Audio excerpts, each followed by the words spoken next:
Welcome to Life, Love, Etc., a show that covers all aspects of life, relationship, and success. And I'm your host, Dr. Anna Elton. Tonight we have a special guest, Bazarian. She is attorney, she's a writer, she's fitness advocate, and she's a very special person. Welcome, Charlene. Thank you for being here with us tonight. Thank you. And it's great to be here, and I appreciate you having me on. Well, I know you have an amazing story, and I know I've been following your social media, and I also know that you've been in fitness for some time, right? And you have this journey of losing 100, over 100 pounds, right? Or close to Oh, 100 pounds.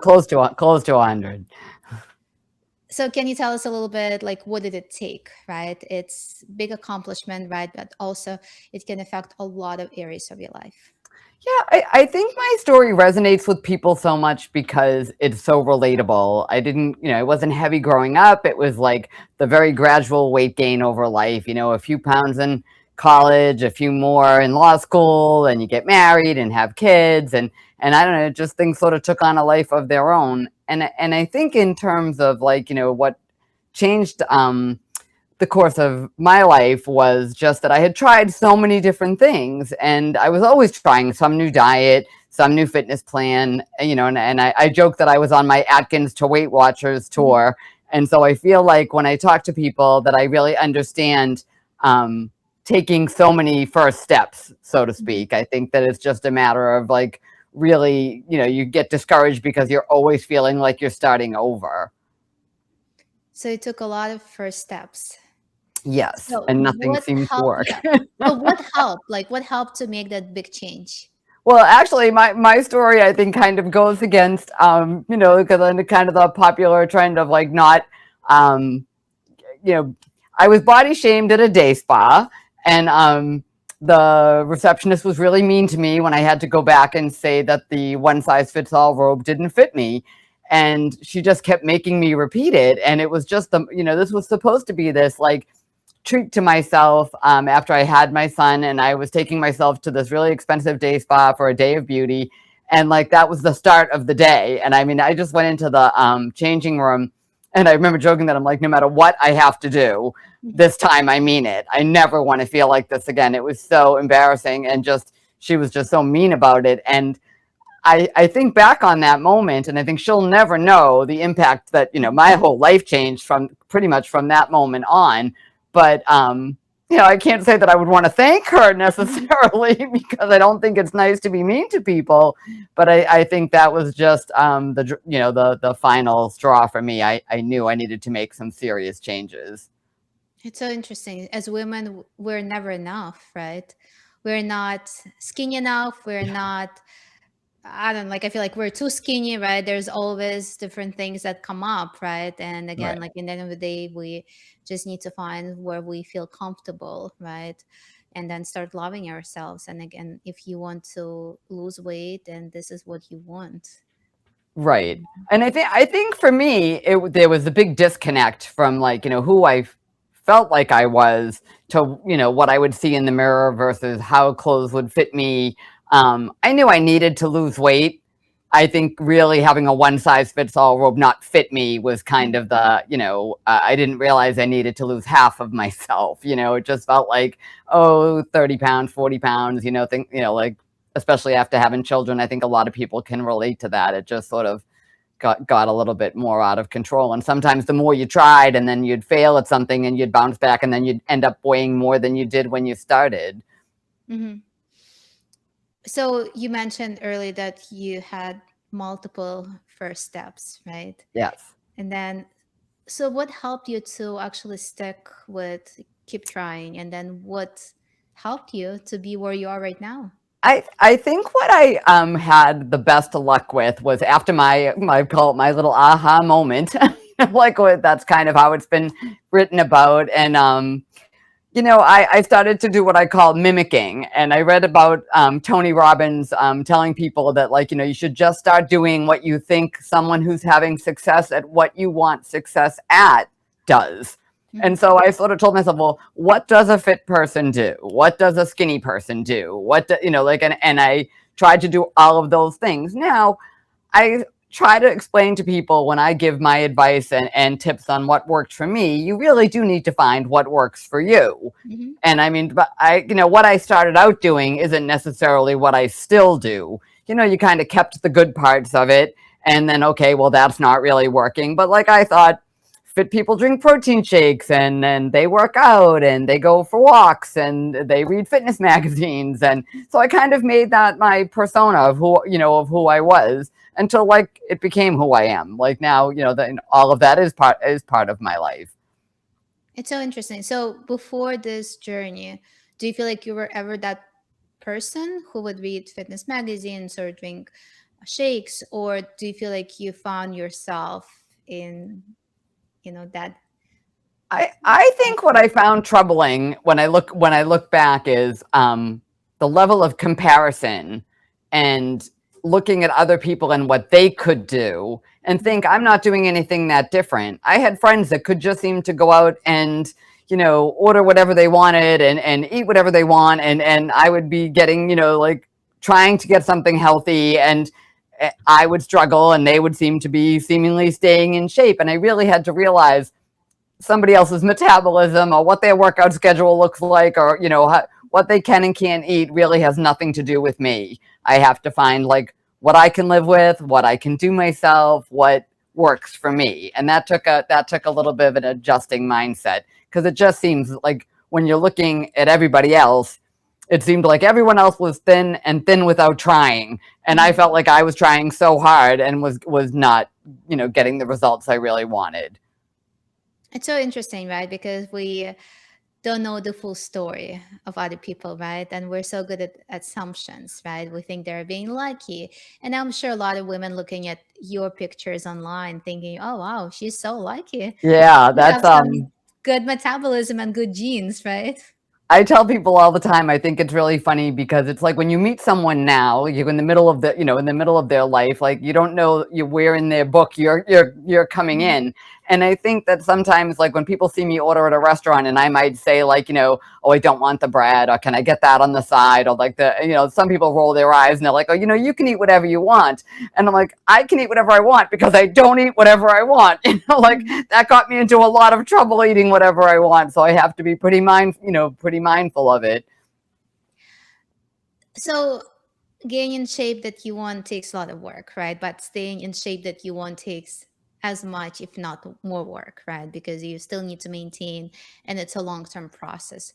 So, do you find joy in what you do? Like, and what's the best part?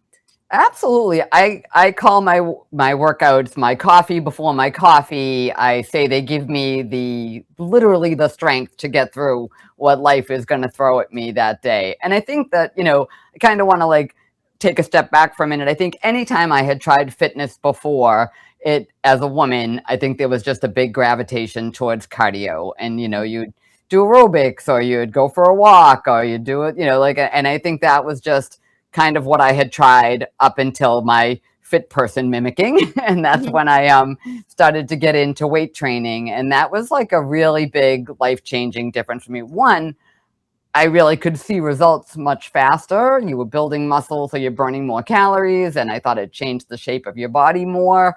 But I really came to like love that and that feeling of being strong, and just kind of balancing out my workouts to include that. Strength training did so much for me. I really feel like that was just a huge difference from what I had tried any other time. That's awesome. So this mimicking is really interesting, right? So it's think like the fit person, right?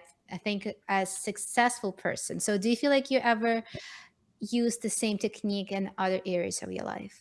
I do. I think that there's a big temptation to second guess yourself Mhm. and think like, I mean, I do. I think my friends that know me now, like, are never surprised. Like, oh, she's on a game show. Oh, she turned up in a magazine. Oh, she like, like that's just her. But I think because I kind of just thought like, well, why not me? Why can't I do fun, outrageous things? Or why do I have to watch things from the sidelines? I can try, and you have to put yourself out there to do that. And I think with anything, whether it's losing weight or chasing a dream, you have to actually try to do it. If you don't, if nothing changes, nothing changes. So That's awesome. So you just need to find that courage to actually give yourself a chance, right, to try. Right. So that's right. I remember, following your social media, and you went on that game show. Can you tell us a little bit Just more? So if anyone's watching here and they ever want to be on the game show, what's the process? Well, usually when you see the auditions, I did it. My mother recently passed away, but when she lived with us, she like loved game shows, and Match Game was her absolute favorite game show. So when I saw a casting notice for it, I thought, oh, she would get such a kick out of this, and so that was kind of my driving force to do it. But I think that if anybody does want to do any kind of casting, anything, you have to really bring the energy. That's what they want. They want like larger than life stories, and like they loved my story about my weight loss journey, and how all of a sudden I'm an attorney, and now I'm writing for a fitness magazine, and I've got a fitness platform, and I'm giving advice to people and tips, and on a game show, and doing things like that. So it's it just kind of, they want you to like live. I always say live out loud. That if you want to do that kind of a thing, that's what they want. They want big smiles and lots of energy, and really, try to sell yourself. You can't be, I think people feel like they're bragging, or, like they're trying to, but you just really have to like sparkle yourself. Like, like, why not you? I love that.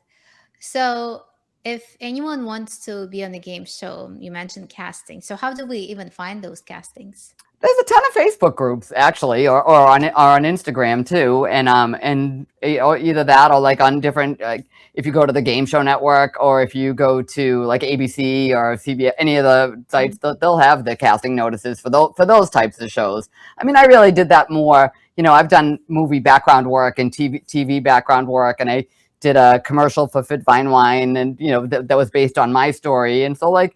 I never kind of really envisioned that that's what I would be doing, but I really did love it. And it's really fun, to share with my followers, like, oh, here's my latest adventure, and this is what I did this time.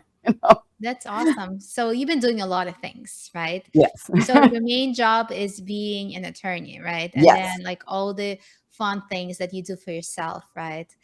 It's the modeling and acting and game shows, fitness. I do a lot of promotional work, so I get to go to a lot of really fun events, and I talk about those, and I do those with my friend Deb, and we have a great time going on like harbor cruises in Boston, or we went on a whale watch recently. We go to a lot of theater events, and we have a lot of fun with that. So it's like I always like I kind of make my motto to do something. I think when I was gaining weight, I started to realize I was just a spectator in life. Like I was watching my kids play, or watching other people, or watching a sporting event, or watching a movie. And now it's a lot more fun to, be in the action. Interesting. So let me ask you. So back then you were a spectator in life. Do you think if you would not lose your weight, would you still stay spectator, or do you think you still can enjoy your life? Oh, I think you can absolutely enjoy your life, but I really have to say, for me and a lot of the people I know that struggle with weight issues, it affects how you hold yourself. I try to tell people, take as many pictures of yourself as you can. I look, having just lost my mom, I'm like, I treasure all of the photos, not just the most beautiful ones, or when she was at, it's like, don't not be seen, like it's you. People love you. They care about you. You want to be yourself. Don't hide behind a kid in a photo because you feel uncomfortable with yourself. Don't try to shrink yourself. Like that's just not. Whether I'm big or small, I try to take up a lot of space. I want to be part of things. It's like we're only here for a short time. I love that. So it's, that help you to bring the confidence back, right, in your life, and then I guess happiness. Um, awesome. So let me ask you. So you took that first step, right, and you found what's working for you. Right. So what helped you to stay motivated and to continue your journey? What I did was really break it down into small mini goals, because the thought of losing 100 pounds seemed completely overwhelming to me. And I try to say to people that if you're trying to do a big goal, break it down into bite-sized pieces. I gave myself little 5-pound mini goals and tried to reach that next goal, and then set the next goal, so that I didn't get overwhelmed by big numbers. And I think what's really tricky is in a mindset today of people like with oh, I want a cheat meal, or I don't want to deprive myself, or I deserve this treat. I was good all week. And the problem is, I call it the comfortables.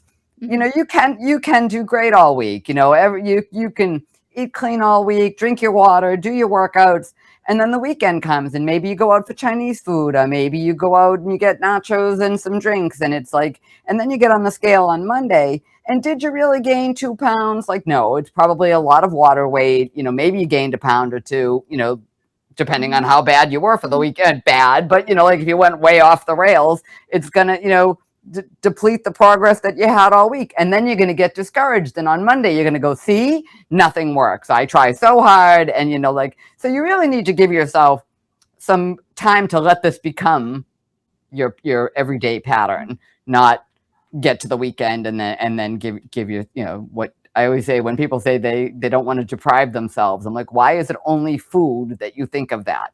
Like, aren't you depriving yourself of fitting in some great new outfit, or aren't you depriving yourself of playing with your kids, or taking the stairs and not waiting for the elevator? I mean, aren't you depriving yourself of that? And I think being a caregiver for my mom, and previously for my dad, seeing people as they age, I can't stress enough how important mobility is. So do everything you can to build some muscle, keep moving, you know It's so so you, interesting. So you just need to reframe it, right? How you view right. the situation, and then you're not, depriving yourself of food. You're depriving yourself of experiences. 1,000%. Right. And you have to give yourself time to like new things. I Mhm. never would have thought that I would be somebody that would like enjoy. I mean, I don't know, the thought of sushi when I was, Mhm. before I lost my weight, I was like, oh, that's not for me, or I don't, I'm sick of salad, or like Mhm. you have to give yourself a chance. I look at some heavy foods now, and I think I would feel so sluggish if I ate that. I wouldn't feel well. It Mhm. wasn't even just that it wouldn't taste good. I mean, sure, it would taste fine, but it would sit very heavy on me now. But you need to give yourself time to, acclimate to new tastes. It's like when you're trying to cut out, trying to drink soda, when trying to get rid of that. Like, it takes a while to like make that okay. Now I don't do that, so, or find something that swaps out, for something you do enjoy. Like, I have seltzer water with like a little splash of pomegranate juice and a lime, if I want something sparkly with that, that's almost no calories, and it's fun and festive. And I do something like that if I really want to have a soda. I love that. So, about a year ago, I was interviewing a bodybuilder, and one thing that he mentioned was really interesting. He said instead of taking something away, add something to your diet. For example, if you want trying to avoid sugar, instead of fully trying to avoid it, add maybe an apple. So it's the natural sugar, right? And that it can satisfy your urge, your sweet tooth, right? And then maybe you're not gonna Right. crave ice cream later on. Right. And I think it's important to like, give yourself the what you can and can't, what you can live with. For Mm-hmm. me, I joke, but it's true. The cream and sugar in my coffee was just not negotiable. I am way down. I don't have the same amount of cream and Mm-hmm. sugar I used to have, but I'm just not a pleasant person drinking black coffee. I just don't enjoy it. Like, that's just not something, I'll die on that hill. Like, I want that, but it's like, but if I don't have pasta or bread, I don't really miss that. It's just not, something I do anymore. But I'm not. There are certain things like, now that I'm in my weight range, I give myself a few pounds of wiggle room. And if I go out, I choose to have what I'm having. It doesn't like I don't just derail and say like, oh, okay, I'm just having whatever I want, or letting other people. That is what I guess I was kind of going to get to that about how other people in your life tackle your change. You think people are going to be very supportive of positive changes, but that is really not always the case. In fact, I found it, kind of to be the opposite of that. You have a little bit of progress, people like, oh, good for you, like, and then when you really start to be like, no, I don't want that. No, I'm not splitting that. No, I don't want the dessert. No, thank you. Like, it's just like, oh, no fun anymore. Or come on, have it just this once. Or and then you really have to be disciplined to be like, no, this is really important to me, and I don't want to do that. It's so interesting. You can't control other people, right? You can't control what they're gonna tell you. You can only focus on yourself, right? The circle of control. How are you gonna respond? And maybe you Right. can cope ahead of time if you know that you're going out with your friends and they will be will try to seduce you into trying some desserts, you will know how to respond. I try to check one of my tips is check the menu before you go. I go online and I see what they have so that I'm not caught up when the waiter comes over with the specials. I already have checked out the menu and I know what I'm going to get, and that way I can just say, like, this is my order and I'm ready to go. And but like I said, you can decide what you're going to have. I think that the problem with gaining weight can be that it's just not a control thing. I know a lot of diet programs love to say you can have pizza, you can have, French fries, you can have whatever that is. And yeah, a calorie is a calorie. But I myself didn't have the ability to have a piece of pizza. I love pizza. Like, so would I be full on a piece of pizza? Probably not, which would encourage me to eat a second or third piece of pizza, as opposed to if I got a grilled chicken with some vegetables and some brown rice or a sweet potato, like I would feel fuller and that would work better for me. So it just depends on what I'm feeling like. I still have pizza once, but I'm not trying to lose weight right now, so that's a different thing. I love that. So, and your journey of losing weight actually led you to other things, right? You became a fitness advocate and you started writing for all these magazines. Can you tell us a little bit more? How did you end up doing all that? Well, that was kind of a surreal experience because when I had lost weight, I was working out with a trainer and she had said, "Oh, you should send your pictures into one of those before and after things." And I was like, "No, that's, who would want to see, like she's like, "No, this is a remarkable thing. You've done an amazing thing." And so I think I sent it in first to like a weight loss a fitness video catalog, and Mhm. they featured my story, and then that put me in touch with Gilad, Mhm. who was a big part of my weight loss journey. And sadly, he passed away recently. And that was shocking. But I did a lot of his videos. And so I ended up being in his infomercial for the Quick Fit system and then on his website. And I was so excited that I got to meet him and become friends with him. And so then from there, I think Good Housekeeping saw me in something in either one of those two Mhm. locations. And then they asked if I wanted to come to New York to get a photo shoot done. I'm like, yes, I would love that.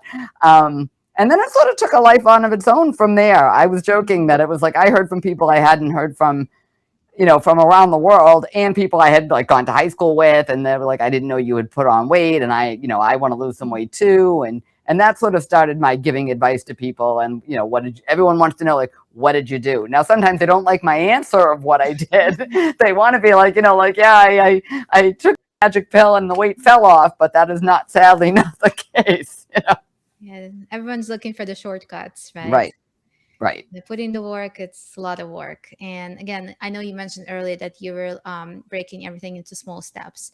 And it definitely makes sense because when you aim lower and when you complete small tasks, it actually give you the hit of dopamine.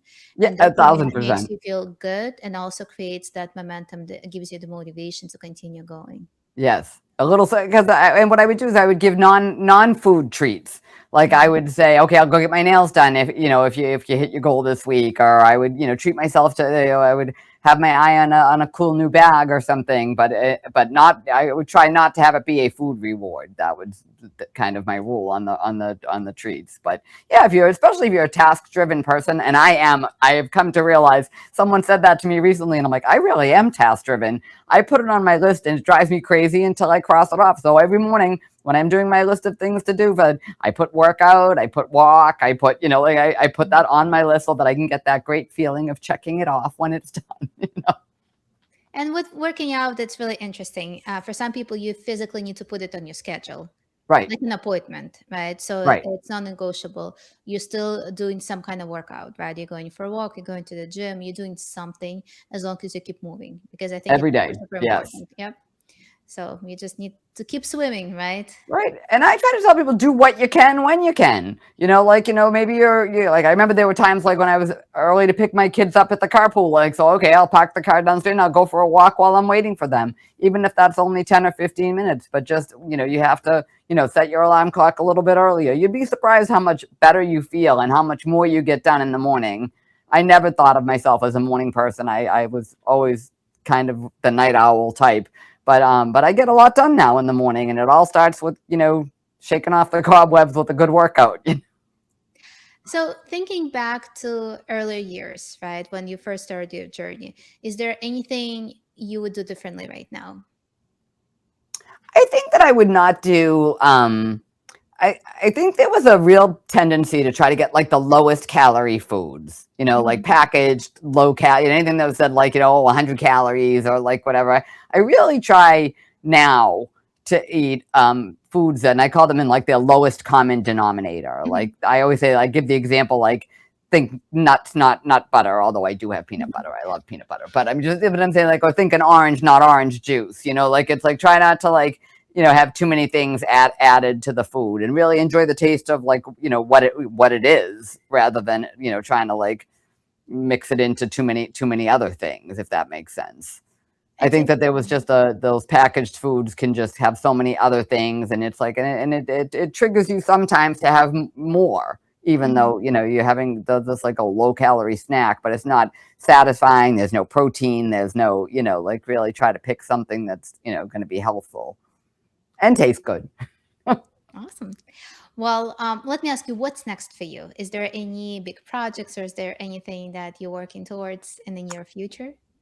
I this has been a really tough year for me. This is like, Mhm. like with losing my mom, that kind of made me really I don't know, like it's like the ground from underneath you kind of shifted, and it was such a Mhm. part of my life being a caregiver, and there were a lot of things that I really couldn't do. I couldn't film as much because I couldn't leave her as much. I couldn't Mhm. travel as much. So I mean, I am planning a couple of trips. That's like Mhm. definitely something. I'm really trying to do more of the things that I find like joyful, Mhm. and so I'm really trying to do more of the promotional events where I get to see fun things. And like, I mean, one of my favorites was when Cirque du Soleil came to town, we got to go to the dress rehearsal and got to interview the aerial artists and the Mhm. performers. And I mean, I'm like absolutely amazed by that, the physicality and just like seeing them backstage, and that was just such a fun thing.